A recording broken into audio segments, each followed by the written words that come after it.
Now, Trump himself, in my view, is a narcissist, but so are all of his peers. Joe Biden, Barack Obama, Hillary Clinton, Bill Clinton, George W. Bush, Al Gore, John Kerry. I could keep going on this list for the entire hour of this show and still be talking. No one, no person who is not clinically narcissistic and a Machiavellian power grabber, no person who is not those things can possibly rise to the level of power necessary to grasp for the presidency. This is now simply the system. That doesn't mean that all narcissists, however, are always equally bad or always wrong. Trump is an egotist. He is biddable. He's easily swayed by flattery, by being told things that he wants to hear. His need for self-regard often leads him to act like a buffoon. But that does not mean that he's always wrong. And it doesn't mean that he is some kind of illegal man who is not allowed to exercise the same rights and the same freedom of speech and action that every American is entitled to exercise. This week, Special Counsel Jack Smith, you take a look at him here on your screen, he slapped Trump with what appears to be the 7 millionth indictment to come out this year. And the claim in this most recent indictment is that Trump knowingly lied about believing that the 2020 election was stolen, that Trump deprived Americans of their rights by trying to stop a perfectly above-board election. That's a real stretch, by the way. Tried to stop it from being certified, and that he denied Americans their voting rights by objecting to the outcome of the election. First things first, it's not illegal to lie. It's not illegal to lie. I know. Are you getting it or not, though? I never quite know where people are. Do they remember that? That you can't be thrown in jail simply and only for lying? I'm not sure that a lot of Americans know that. Second, how does Jack Smith, Special Counsel Prosecutor Jack Smith, how does he know that Trump didn't actually believe that the election was illegitimate? How does he know that? How can he know that? Jack Smith has done what Elizabeth Tudor refused to do in the wars of religion in the 16th century, and that is to make windows into men's souls. Jack Smith is making windows into men's souls. The indictment itself is surprising reading. Let me give you a quote from it. Shortly after Election Day, the defendant also pursued unlawful means of discounting legitimate votes and subverting the election results. In so doing, the defendant perpetrated 3 criminal conspiracies. Now, note this. Jack Smith is smuggling some assumptions in here. He's claiming, right here, right in what I just quoted to you, he's claiming that the election results are legitimate and that this is an established fact, as established a fact as that gravity holds things to the earth. And he is deliberately implying, again, smuggled assumptions, deliberately implying that Trump knew that the election was legitimate even on election night years ago when the question was still extant and in controversy. Oh, but he knew it was legitimate. He knew it was. He can't know that. What Jack Smith is saying is expressed in this clip from one of the Star Wars movies.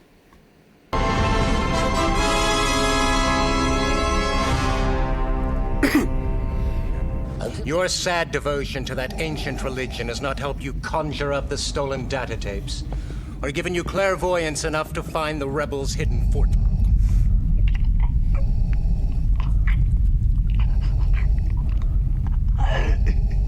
I find your lack of faith disturbing.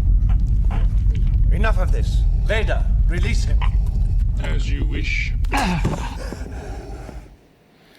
What narcissist or sociopath wouldn't want that power?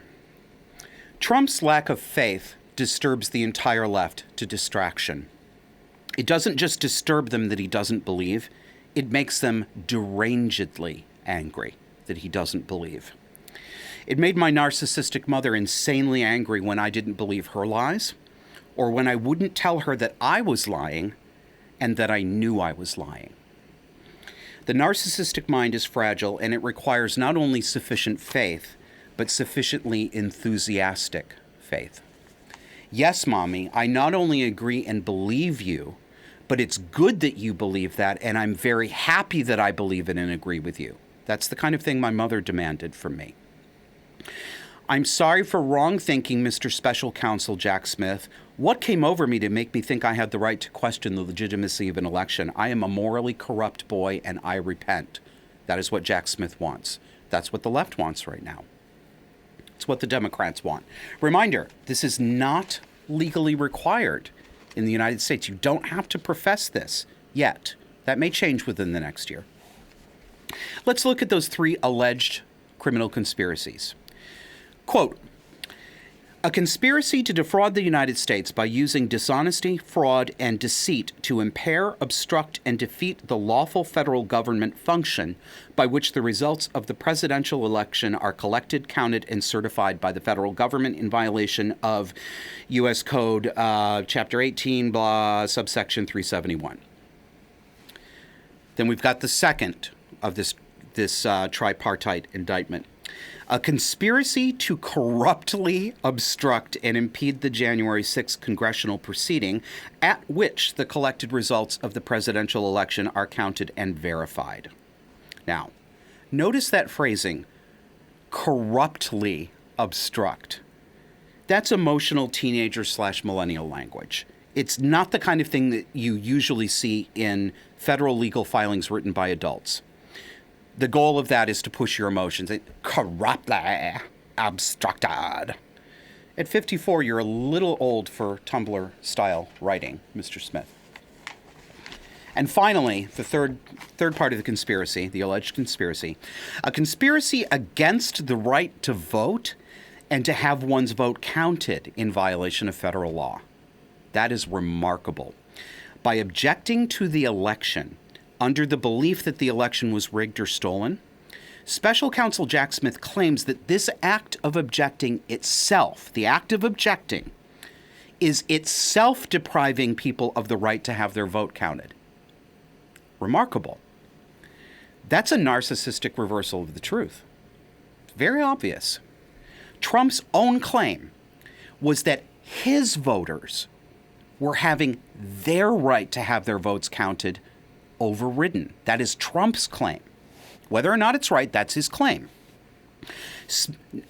Prosecutor Smith, he says that having this opinion and acting on it is depriving other people of their right to vote. Let me remind you of an acronym that is used to describe abusive personality tactics in domestic relationships. DARVO, the acronym is DARVO, D-A-R-V-O, and it stands for these words: deny, attack, reverse, victim, and offender. DARVO. Franz Kafka could not have written this indictment with more skill. Now, lawyer Alan Dershowitz explains this from a professional perspective. Let's listen to him for a couple minutes. Under the terms of this indictment, Jack Smith, the prosecutor, could be indicted. Let me explain why. The core of the indictment is that Donald Trump lied to the public, that he lied. He just lied. But Jack Smith lied. In his indictment, he outlines the speech that Donald Trump made on January 6th. It's a very important part of the indictment, but he deliberately, willfully, and with malice leaves out the key words. He doctors the speech. He leaves out the fact that Donald Trump said, I want you to protest peacefully and patriotically. Peacefully and patriotically. Those are the two words that bring him within the First Amendment. Now, you can argue about that. What you cannot argue about is that a decent prosecutor, an honest lawyer, doesn't leave those words out of the indictment. And that's what Jack Smith did. He left those words out of the indictment. A lie by omission under the law can be just as serious as a lie by commission. So under the theory, the absurd theory that lying is now criminalized, Jack Smith could be turned into a criminal. I hope I am that full of piss and vinegar when I don't know how Alan Dershowitz has to be somewhere between 89 and 90. Well, you know I will be. I'm not going to live that long. You all know that too. His entire episode, it's 30 minutes, is worth listening to. But I have one more clip for you. Give you another example. One of the indictments is the post-Civil War Ku Klux Klan statute that says if two or more persons conspire to injure or threaten the free exercise or enjoyment of any right or privilege secured under the Constitution, they can be convicted. So let's take the following scenario. Let's assume that the Court of Appeals or the Supreme Court agrees with me and many, many other lawyers and says that everything Trump did and said is protected by the First Amendment. Hasn't Jack Smith then committed the crime of threatening the free exercise or enjoyment of any right or privilege secured under the Constitution, the free speech right, by indicting Donald Trump for expressing his opinion, his views about whether the election was fair or not, views I disagree with, but my views don't matter. It's his views that matter. By expressing those views, he was exercising his right under the First Amendment. If a court agrees with that, it follows that Jack Smith threatened his free exercise of his First Amendment right. Sounds reasonable to me. You know, I too, provisionally and subject to other evidence, I too believe that the Democrats probably worked on some level to maneuver this election. Note this, I didn't have to say provisionally and subject to new evidence the way I just said it. I was not obligated to do that in order to be legally or morally allowed to say what I just did about disbelieving the election. I'm not legally or morally obligated to do that. An American citizen has the right to say what I just said with no softener and no pleading. I said it because I have a personal interest in you, my audience, understanding that I will change my mind if evidence contradicts something that I believe. That's important. I've had a hard time with that before, as most people have had a hard time with it, and it's important to me to do that. But I don't have to do that. I don't have to issue that disclaimer to avoid being indicted either legally or morally. Well, you know, I'm morally indicted constantly by people who don't want to hear what I have to say, and, you know, so is anybody who says the things that I do. But I don't have to, and neither does Donald Trump. Cast your mind back to 2016. Hillary Clinton and the entire Democratic establishment said that the 2016 election was stolen. Don't say you don't remember that. Everybody remembers that. I know they do.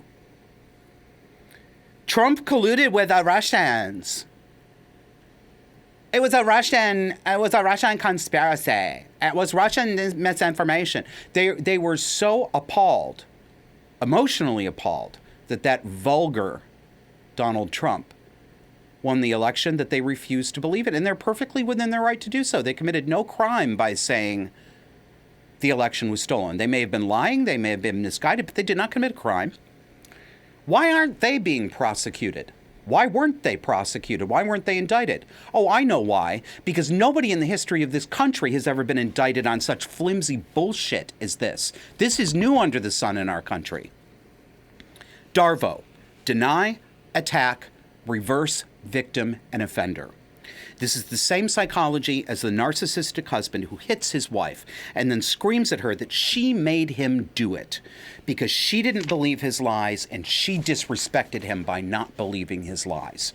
It's the same psychology that a borderline girlfriend uses when she falsely accuses her boyfriend of rape in order to get custody of their love child because he made her do it by threatening not to do everything that she wanted him to do.